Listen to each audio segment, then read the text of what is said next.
Good morning सांग माने मु गोटे नुआ रेसिपी नहीं कि आज आई पोटल तड़का देखो मु केमी तैयारी करुच्ची।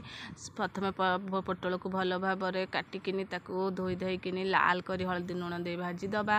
तो से लुण हलदी जीरा अदा पेस्ट आउ धनिया गुंड गरम मसला लंका गुंड सब मिसेकी ताकू भल भाव मिसई दबा।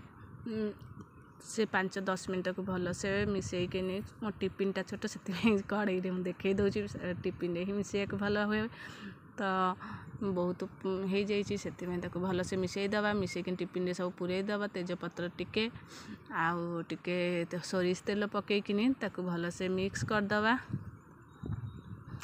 और ये रेडी हो जाइए घोड़ेकिनी 10-15 मिनट गरम पानी टिफिन टिके पानी पकईदबा।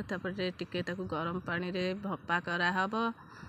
तो मोर रेडी हो जाइए। देखंतु पोटल सुंदर बागरे सीझी जाइए।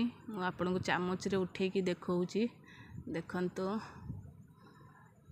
बहुत टेस्टी है। आपण भी घरे करिकी खाइबे। केमिति लागिला मो वीडियोटा को आपण लाइक करिवे, भल लागिथिले शेयर सब्सक्राइब करिवे।